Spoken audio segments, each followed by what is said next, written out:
Hello, and welcome to the BYU Family History Library webinar series. We're glad you could join us today. I'm Anna Summers, and I'll be your host for this webinar. If you have technical difficulties during the webinar, please use the chat box, and I can address your concerns. You are welcome to use the chat box during the webinar for comments, insights, and questions. However, all questions will be addressed at the end of the presentation. Our next webinar is on May 19th, with Maureen Brady, the U.S. Census, what it can tell you about your family. If you would like to access a previous webinar, please visit our webinar index on our website or search on our YouTube channel. All of our webinars are recorded and uploaded by the following Monday for your convenience. We also post links to recordings and other updates on our Facebook and Twitter accounts. For today's webinar, we are pleased to hear from James Tanner, who will be giving a presentation on what's new on Ancestry.com. James has over 39 years experience in genealogical research and is an avid blogger of Genealogy Star Blog and Rejoice and Be Exceeding Glad. He has served as a family history volunteer for 17 years and has presented at expos and conferences around the US, Canada, and Europe. He is a member of the board of directors of the Family History Guide Association and is currently serving at the BYU Family History Library.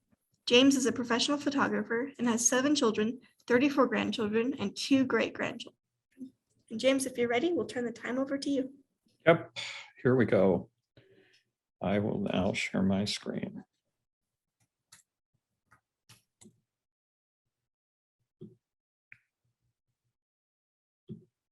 Okay. There we go. Everybody see that okay? It looks great. Thanks. Okay. Well, today we're going to talk about what's new on Ancestry.com. And I guess you could summarize the answer to that question, or if it was a question about what is new on Ancestry.com, is about everything. And over the last few months, Ancestry has gone through revisions of almost every part of their website.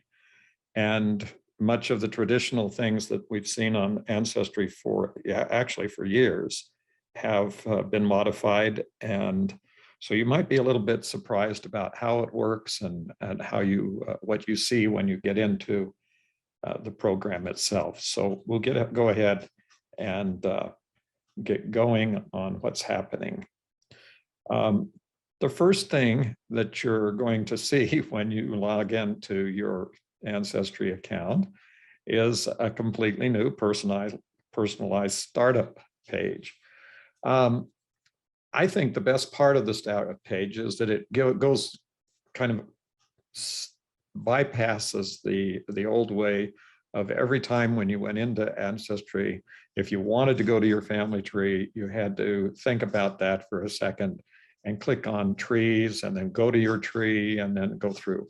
But as it has been changed, you can go directly to your tree. So the top portion of this editable startup page is a link that goes to your tree. And then you also have a link to what's recently modified. So previously you would have to go into the tree and open up somebody and then look at the menu item for what had been previously seen, and it was a little bit limited. Here you get some choices. It also gives you an idea of how many people you have in your family tree, and another number that's the number of photos. The photos for family search, or for Ancestry are, in most cases, they're mostly records that you saved the actual document to. We would think of those in the family search context as either memories or documents. In Ancestry, it's all photos. There are lots of things that we're going to talk about, and some of the things are quite different. One of the things also I'd like to point out is on the right-hand side of the screen that you can see with the screenshot is the search menu. Previously, they had been kind of de-emphasizing and shrinking the search menu, and now there's a basic search menu with a link to an advanced search. This is the same search menu that we've had on Ancestry. There's also, if you have a link to that, there's an app that is the historical US counties auto checker. And if you happen to have a link to that particular app, it will tell you when you enter information if the county actually existed at the time that you enter as an estimated or an actual number. So there's a few things there. Some of them are not so new, and some of them look quite familiar. But on the other hand, there has been underlying this quite a few changes. And following up with the change on the on the startup page is the design for the individual pages. It's not just a change in the coloring scheme. It's not just superficial. There are some basic changes in this. And you can still see the same menu items: life, story, facts, gallery, and hints. But on the other hand, as you go through this, you'll see that there's other particular things that have been added. There's a tree search, which is now more prominent than it was previously. You'll also see, if you are part of the Family Search Partnership from using your Family Search account, that there is still a link there to the Family Search family tree just in the menu bar above there. I think that the changes are interesting. I don't know that they make it any easier or any better, but they certainly do help to look at a little more current than it was after staring at the same screen for years. Also, the family tree has changed considerably. Even the design of the leaves have changed. The design of the way that it looks when you look on the screen has changed.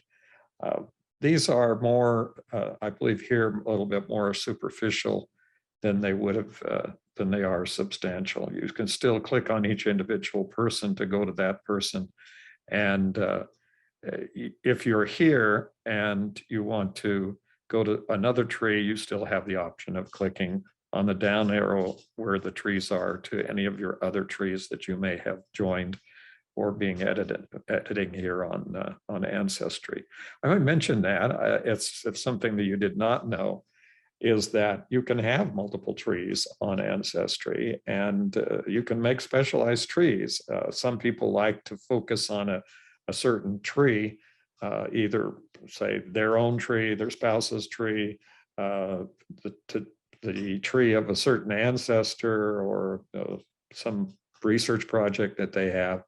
And Ancestry accommodates multiple trees, so you're able to have those and switch between them. Additionally, if someone else has their family tree and wants help from you, or a collaboration, or that you want to join together as a group, you can add editors, owners, or people just who can view the tree. So all different levels of people who can participate on Ancestry. So this is, it's still as powerful and as relatively easy to use as some of the other programs that are out there. One thing that hasn't changed too awfully much is the Ancestry card catalog. Now, if you're not familiar with the card catalog, it's under the search menu, and it's the last item. And the card catalog is the listing of all the record collections on Ancestry. And they can be sorted in different in different ways.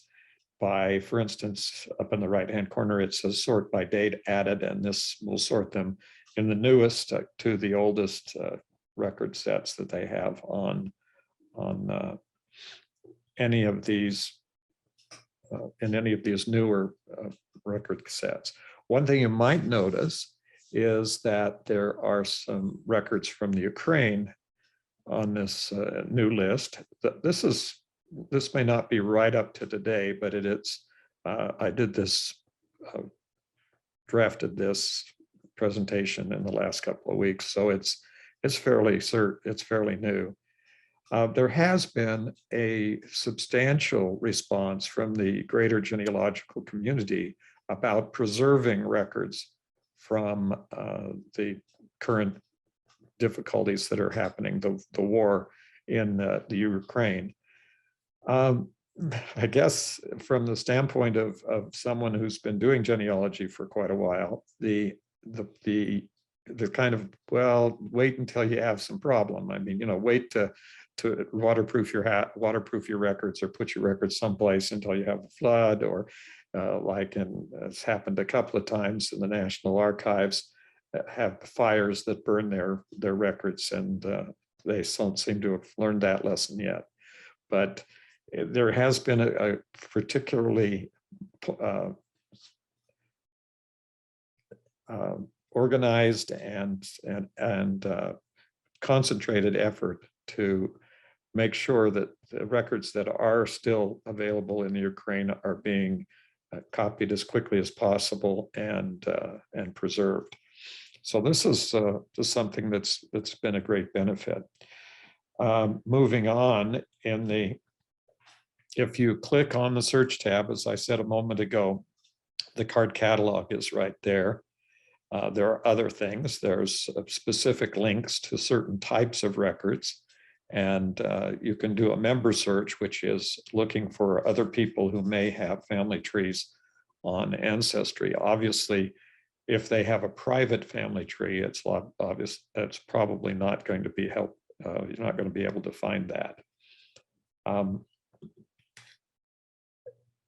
One of the brand new things that has come out just quite recently is called Story Scout, and Ancestry, as well as the other of the large genealogical websites, have been actively using artificial intelligence to create different types of things, and we'll talk about that in a little more detail when I get into the 1950 census. But Story Scout takes the information from your ancestors, your parents, grandparents, and then lets you, this primarily set up for your grandparents. It will create an individualized story about that particular person and different aspects of their lives. And you can then click on those, and you'll be able to go through the story and see the information that they've gathered about that particular person. And this is something they're adding all the time. And so it's something, if you're interested in discovering that information, then you can click on that extra information about your ancestors. Those Story Scout stories can be saved and shared with other people. Once you've read it and saved it, then you can actually publish that out and share that with others that you wish to come on and be able to read about your ancestors.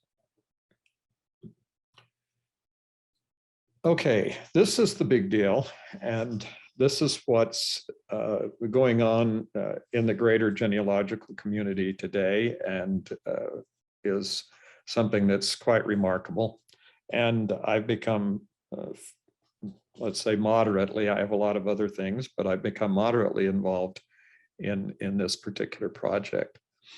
And what this has done is we have the census community.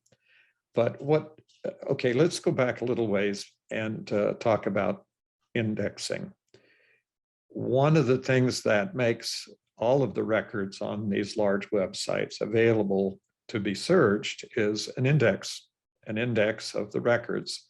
There are indexes that go back many, many years. Some records sets that we find, such as often in the United States in probate records and land and property records, already have an index that's created by the government agency that handles those records. Unfortunately, the indexes are part of the records, and so you can't just do a search generally to find out if a person is in that record, because the index is text. It's part of the record. And in some cases, the indexes are in handwriting. But over the years, all of the larger websites, Family Search and MyHeritage and Ancestry and Find My Past, have all had an extensive indexing projects. In the case of Ancestry, they rely on people who are hired to do their indexing. And so what happens is that all of the records that are available on Ancestry have been indexed. And so you can do a name search, and their search engine is superior, and they can find, usually are very, very efficient in finding the information that you need about that person, and in all their records, not just in a few records. And their record matches, record hints, and their additional hints when you search for a person and find a record and then go view the record. Ancestry will often give you a long list or a list of additional records that it's found for that person, in addition to what you have found by just doing a name search. So this is, it's a very efficient system, and makes it tremendously beneficial to people doing research. And I use it continually. So it's something that that I think is very valuable. Now, what has been the big problem? The big problem has been that records, the primary records before around 1870, and what's the difference about that date is that that's when they didn't quite discover typewriters, but when typewriters began to be used in any kind of serious way. And so before 1870, approximately, it doesn't matter where you were in the world, the records are handwritten. Now, there's some of the records going back even many years before that are partially printed. So you have printed records that have portions that are written in handwriting. Now, this brings up a whole bunch of issues and things we've talked about during the past few years in the genealogical community. One of those is that many of the students, younger children in school in the United States, are no longer learning how to read cursive handwriting. And because of that, there is a concern that many of the records will be totally impenetrable to them as they grow older, unless they go through the process of learning how to read handwriting or script. But part of that is the challenge from a standpoint of genealogical research, is that handwriting is one of the bigger challenges of doing research in genealogical records. And secondly, the vast amount of the handwritten records has made them almost invariably harder to index. So indexing records that are handwritten records has been the real goal of all of the big websites. Well, over the past few years, quite a few years now, there have been various organizations have been working on handwriting recognition. One of the goals of the BYU Family History Technology Lab is to develop and use handwriting recognition. And they have been doing that and presenting at conferences about their activity for that for many years now. And that's been going on sort of generally throughout the genealogical community. It's also because of any other disciplines out there that have a need for handwritten records, from the post office departments around the world to almost anyone else that's doing that kind of research or needs that kind of information. Handwriting recognition has become one of the great goals. Now, what happened here is that Ancestry developed a very sophisticated way of going back through all of the census records that they have. They have all of them, obviously, that are available. And they developed an artificial intelligence way of reading those particular records. Now, because of that artificial intelligence reading of the records, we expect that the indexes for the 1950 US federal census will be generated rather quickly by various companies. And what happened was that in the 1950 US Census, this Ancestry proprietary artificial intelligence powered handwriting recognition processed 150 million records from the US Census in only 9 days. Okay, so that was, if you understand and have been involved in indexing anytime, you realize that makes a really big difference. Now, but what happened with that is that you also needed to, the census then was released on April 1st. And so within just a few days, by April 10th, the entire census recognition had been done by Ancestry. And but what was the issue there? Well, the issue there was a question as to whether or not that particular product was accurate. How do we know if the machine language, the handwriting recognition was accurate? So what happened with that is that Family Search and Ancestry entered into an agreement where FamilySearch.org agreed to allow the indexing project, in a sense, to be expanded to reviewing and correcting the artificial intelligence images. And so those have been put into a part of Family Search called My Opportunities. And if you click on My Opportunities, which is part of the menu on the Family Search now, you can also click on here that says get involved, and you can volunteer and to use and to check to see whether or not the information that's been transcribed by the artificial intelligence program is accurate.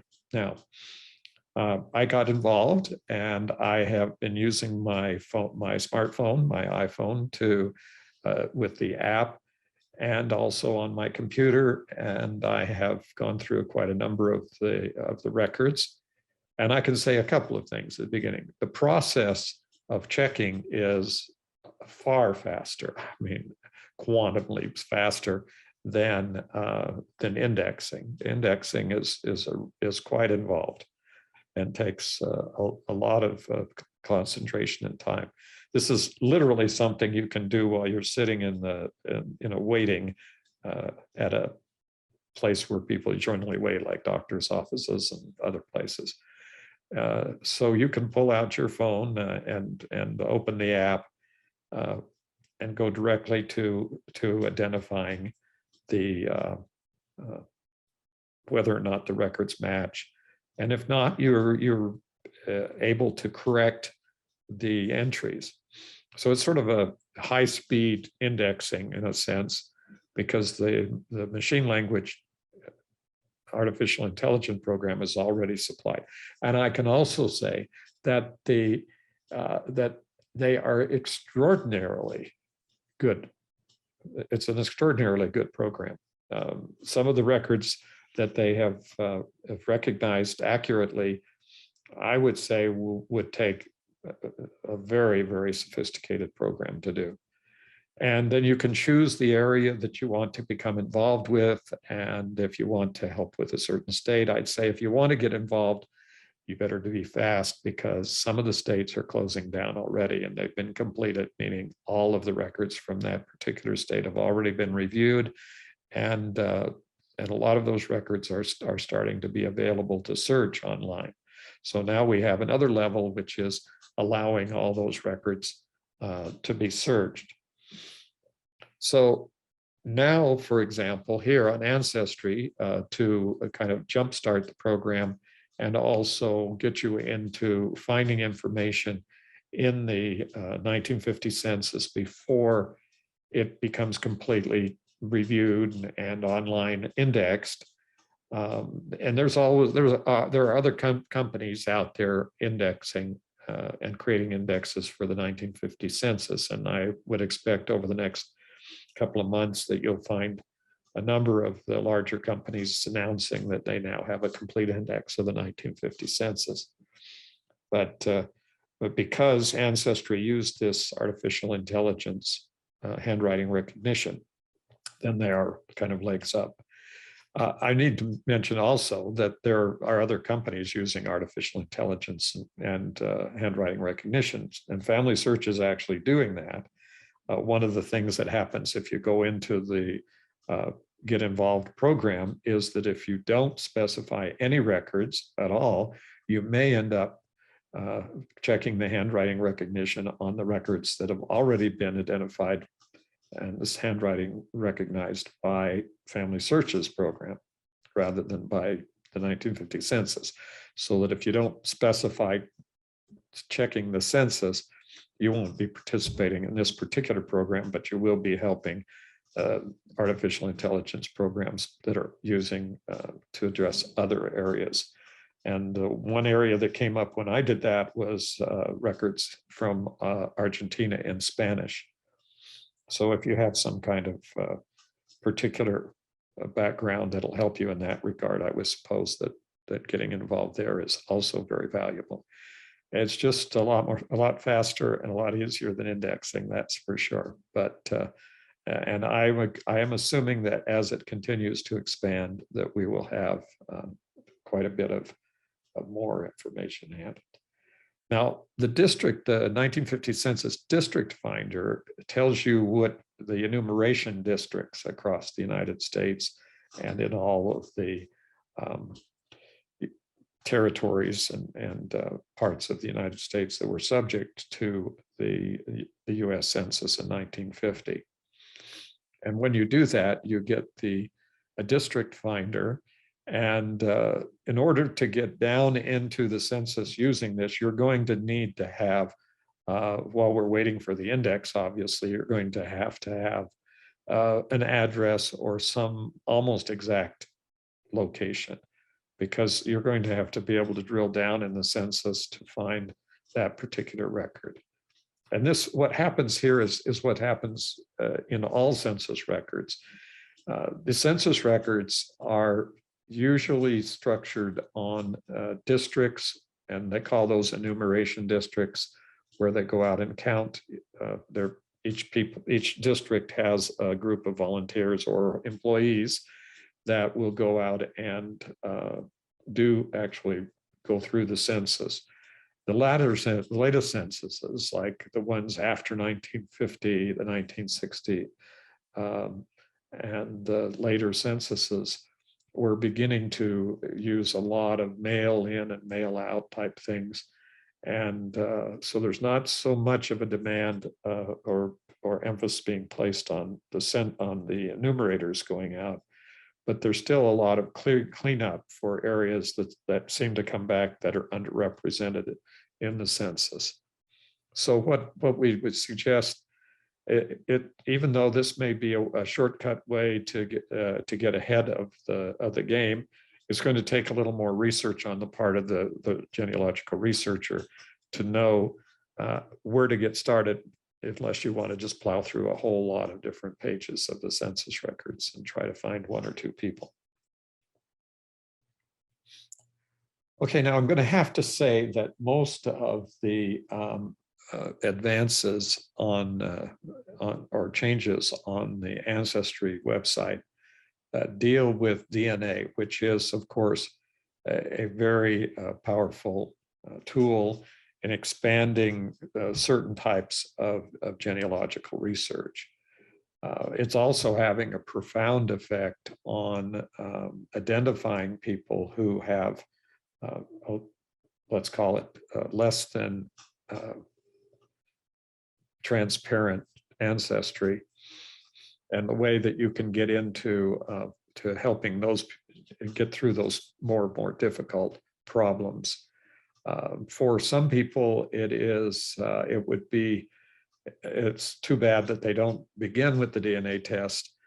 For example, one example which I would give for someone who would really benefit initially from having a DNA test is someone who is searching for the immigrant. An immigrant ancestor, unless you have a lot of information about your immigrant ancestor as to the exact location of their origin and where they were born and where some events in their lives occurred, you just have no place to get started in looking for records. And this is, I'm going to say, from the people that I've helped over the last year or so, it's like 98% of everybody that I talk to, the question they ask about is the immigrant. It's just by and far the one that people end up facing the most. And my ancestor came from Italy, my ancestor came from Scotland, and my ancestor came from Spain, and my ancestor, so forth. And so finding the immigrant's a place of origin is, especially if the immigrant didn't want his origin noticed or mentioned, has created some very big issues. But what happens? Well, what happens is that with DNA, and especially with the spread of DNA across the world, you can sometimes find relatives who are living in the country and who have also had DNA tests and are also involved in genealogy. So all of that is helpful. And the more accurate as these DNA tests become, the more that it's likely that that your ancestors who came from some other country will be found. And so the spread of this is extremely beneficial, although there is always a difficulty, and that is unexpected consequences. And that is when, if you take a DNA test, you are sort of, in a sense, taking the risk that the information that you find may not be helpful or comfortable for you. The number of stories about people who have found that their parents were not their parents or their grandparents were not their grandparents, at least not the bloodline parents or grandparents, are there just too many to even begin to talk about. So what have they done?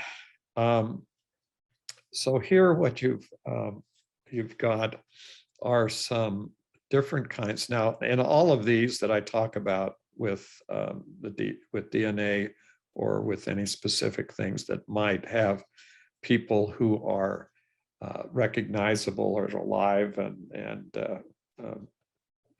might have some difficulty with having their lives put out on online,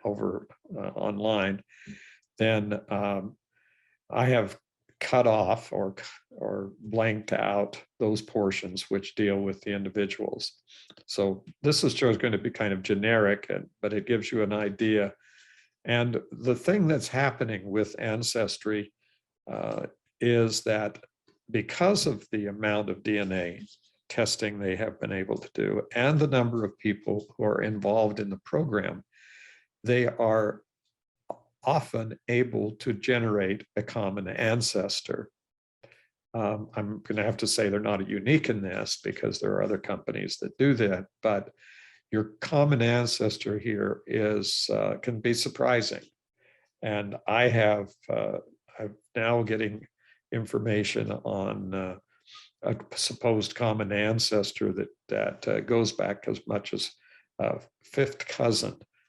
With generations removed, and because of the information that's available, there is a possible generation of a common ancestor between me and this fifth cousin. It's very remarkable, and it may very well resolve for you some questions of things that have been questions for years, or even have been resisting any kind of research in resolving the relationships. You can also view it by a list, or you can view by a map. And this is the list view. And like I say, the part that tells all the people that you're related to that are in the Ancestry family trees are on the left-hand side, and they are blanked out. So that's why the screen looks like I've kind of cut it in half. I did. So that's why. But the map then will show you places where you have genetic links across the world. Most of these are not surprising. Some of them are surprising. I certainly am not surprised by ancestors in relatives and DNA matches in countries like the British Isles or in some parts of Europe. But I certainly am about having them in some other places that seem to come up with the DNA matches. So this is a helpful way of seeing, and you can obviously click on the map and zoom in and see more detail. You can also see your relationships that among those you already have in your and what they call the ancestor files or the shared DNA file. And those will be marked in green. So if you look down there at mine, you'll see that I already have lines. So part of this is my wife's lines, and I don't really show up there, but I do show up almost uniformly on every one of my lines. In a sense, this gives you a reinforcement of comfort level that the research that you've done over the years is probably correct. And that's you are probably actually related to these people. So there's additional explanation about the relationship. So here, for example, you can look at this and you can see how their matched person comes out in the family tree. You can view the information about that person, and that gives you some insight. Now, one thing that's quite new on Ancestry is the new ethnicity inheritance. It would be helpful, kind of in the abstract, it would be helpful to know which part of your line came from your father and which part came from your mother. Everyone inherits 50% from each of their two parents. And so that 50% over here and the 50% on your maternal line and on your paternal line, you'd like to know, well, where did that come from? Did it come from my maternal line, or did it come from my paternal line? Some of that's just so obvious because both of them are the same. Or you may be surprised. This is another thing that always happens. So what's happening here is this: you get an ethnicity inheritance estimate that's based on the percentage that you probably inherited from each of your parents. And so you have you with parent one on one side and parent two on the other side. And if you look at this graph down there in the right-hand corner, you'll see that the colored bars don't match. In other words, you're getting different percentages of matches to various ethnicities from each of your parents. And that's pretty obvious. It's kind of saying something, well, yeah, so for example, my paternal line goes rather quickly back to Denmark.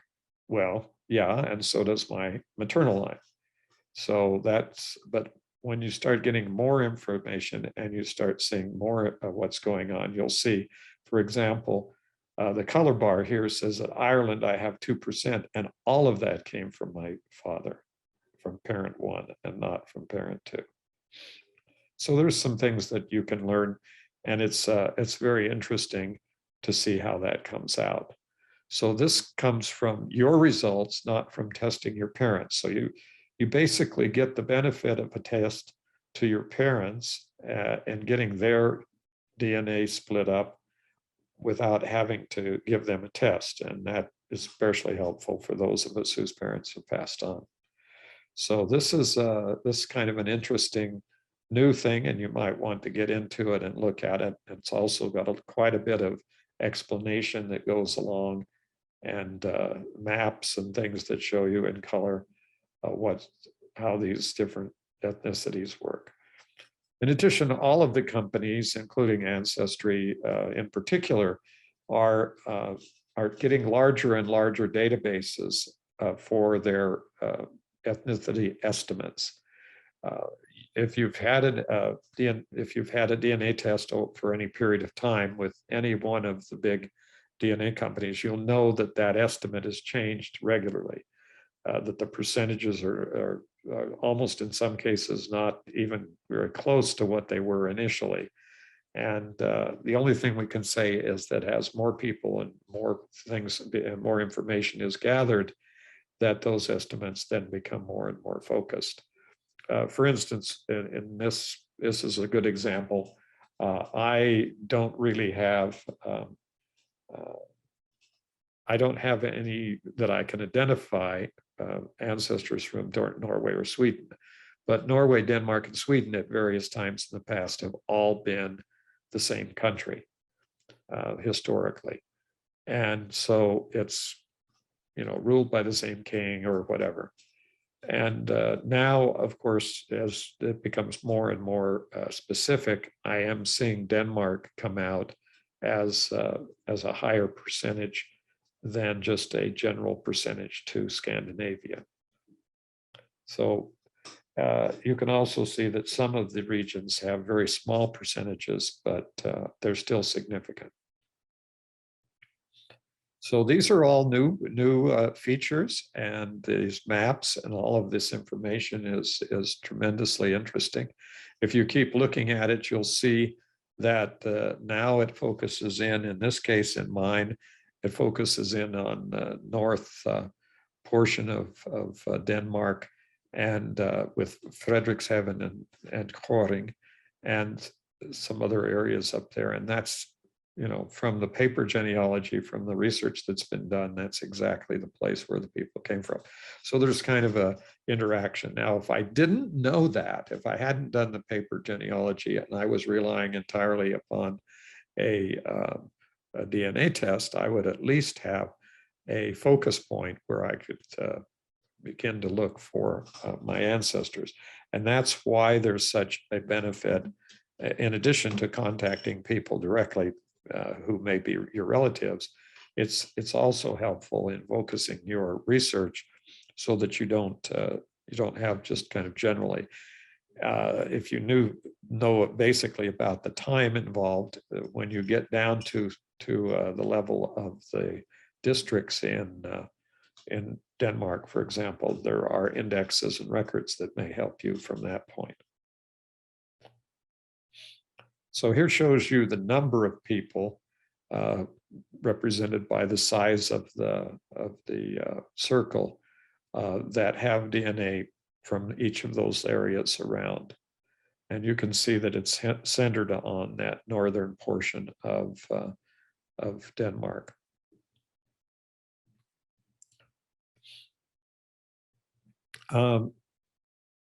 Then there are through lines. Now the through lines are, and this is an interesting slide, on the right-hand side are all the through lines. Those are what that looks like when they give you your report. I'm going to blow up part of that so you can see what it looks like. But this tells you all of the people on your family tree that have been substantiated or updated by a DNA test.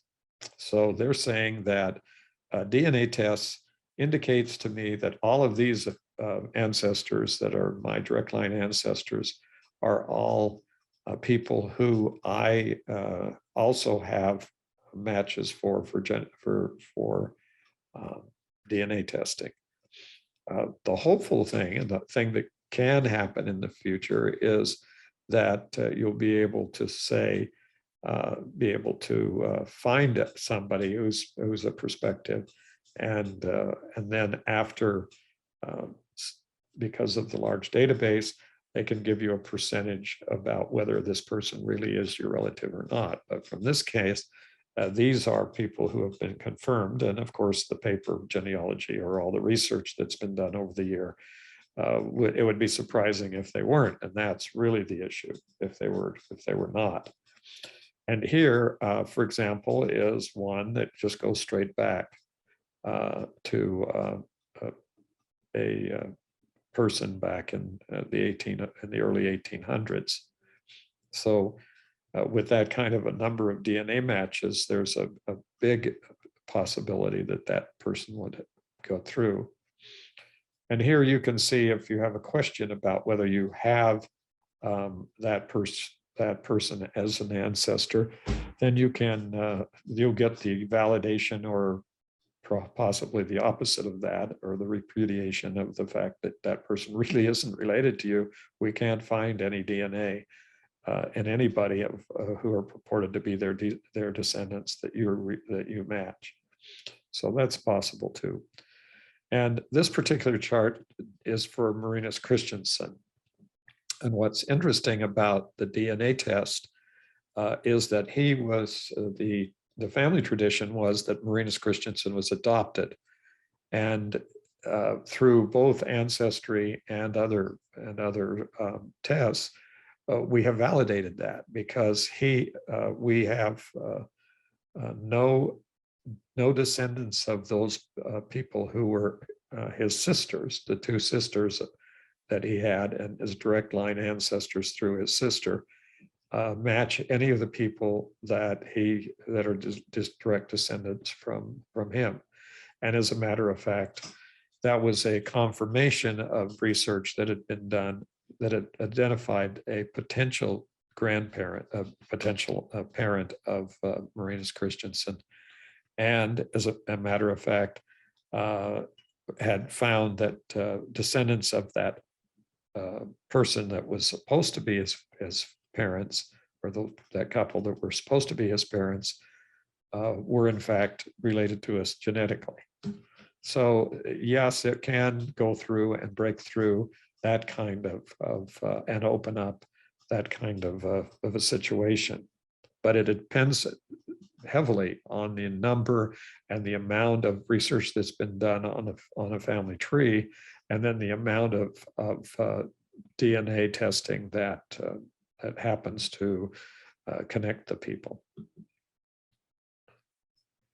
So here's what happened with his sister, Mary. Well, this is my great grandmother. Actually, the belief was that my parents were related because they both had lines that went back to to the same Christensen people. One came through the Overson line, and that was through one of the sisters, and one came through the Christensen line from Marinus directly. And it now turns out that there's no DNA matches that cross the line. The Oversons, or the descendants of Mary Christina Christensen, are not related to any of the Christensens by DNA matches, unless they married one, but there's not that many. So that is kind of the, for example, my mother and father, because my mother and father did marry, were descendants of the different lines. Their descendants, myself, I have DNA with both. I have Christensen and Overson DNA, but there are no other Christensens who are not also Oversons who have matches. It may sound a little complicated, but if you work through it, it makes a whole lot of sense. So I would suggest strongly that you take time to explore the website. There is just a lot of information now. You can explore by location. You can do all sorts of things. And it's extremely, it's updated. It may be a little unfamiliar, but I think if you work your way through it, you'll find that it is extremely valuable and well worth the effort to get up to date and get involved. Okay, looks like we're to this point of the, and I will then stop sharing. Do we have any questions that we would like to have answered? Currently, we do not. Okay. Either I put everybody to sleep or this is a subject that has so little controversy and straightforward that nobody had any questions. Well, there's plenty of things. We'll certainly get a lot of information about when people start to get into the program and they'll say, well, what happened to this? And why is this? You know, so, oh, there's one that just came up. Is that my photography at the end? Yes, as a matter of fact, it is my photography at the end of all of my presentations. I always choose a picture out of my own pictures to put at the end of my presentations. A county program. Okay, I don't know if I referenced it. Oh, what the county program is, I think what you're referring to is the districts and finding and being able to determine on the census records. Maybe I'm not sure what I said about counties. Would I recommend combining Ancestry with Family Search? I strongly recommend that. And it depends on where you're doing research, but a lot of my research is in the United States and then into England and the British Isles. And for that, I keep Ancestry and Family Search open at the same time. And I share the same information back and forth. I enter all of my family that I'm already doing research on in both programs so that I have the benefit of both of their record matches.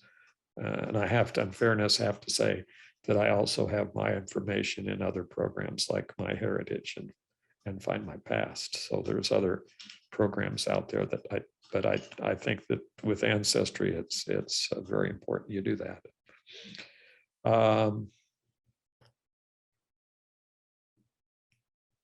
You said Ancestry is using the other program. You could find out where that. Oh,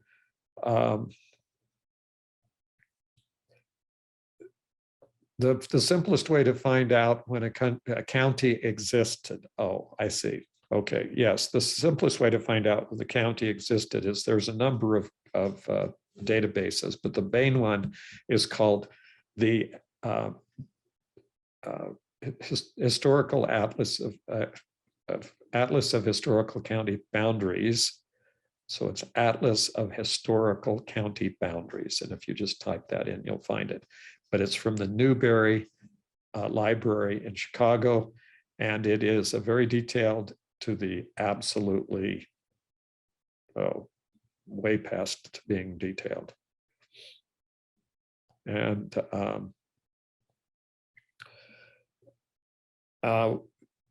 when I say combine Ancestry and Family Search, there is a way to do that if you're eligible for a family partner participation on the Family Search. Otherwise, the simple way to do it is to just have Ancestry open in one window and Family Search open in the other window. And if you need to move information, you can copy and paste, and it's actually sometimes more efficient than trying to do it any other way.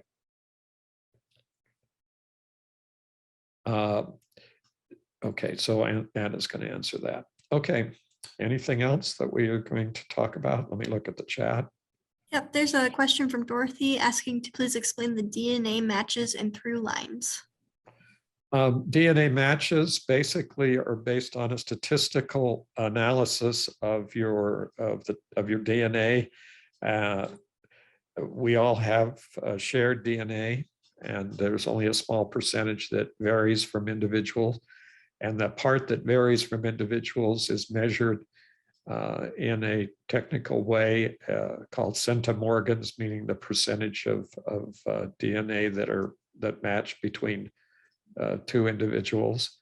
And that percentage can then be translated into how distantly or closely you are related.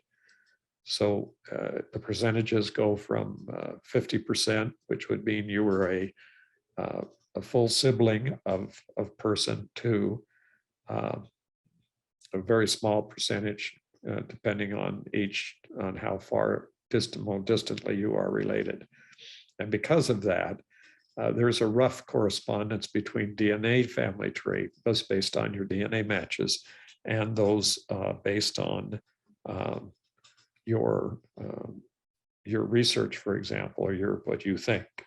And then when you take the information from your matches, you can then work through and come up with basically, hypothetically, who your common ancestor would be between any two matches. So that's all kind of based on it. If you do the DNA and you don't have a family tree, you really can't do much with it. If you've done extensive, the more information you have created by doing research and getting a family tree is the more valuable it all becomes. It's so to this, someone says that this person from Living DNA says that I have 91% Viking from Living DNA. Can you explain what this means?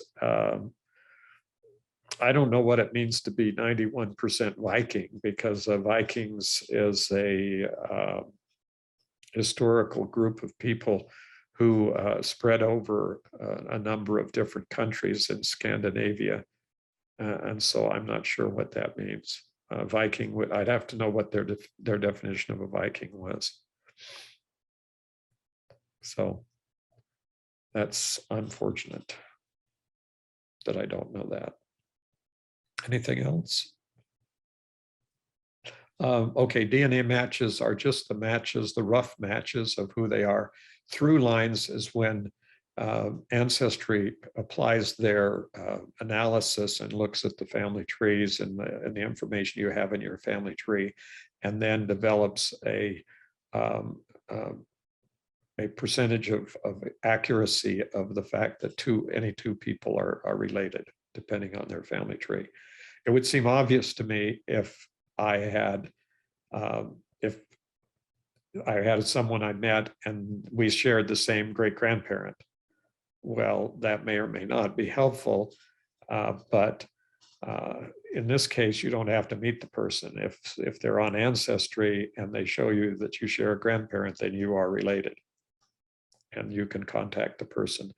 And in the past, we've had to say, well, maybe you're related through this person or this person, but what Ancestry is doing is letting you is calculating that for you.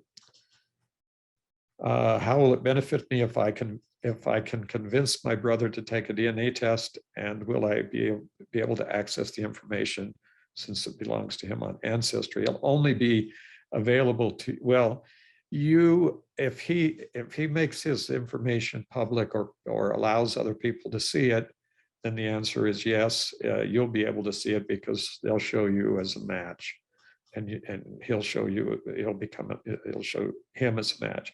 Now, what might happen, of course, is if you're not related for some reason that we won't go into, then you won't be matched. And that is the crux of the problem.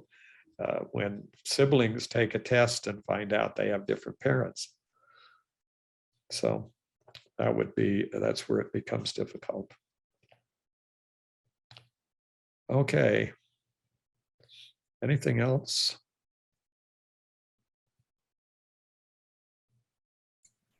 I don't think so. Okay. Well, thank you very Brother Tanner. much. We'll see everybody. Take care.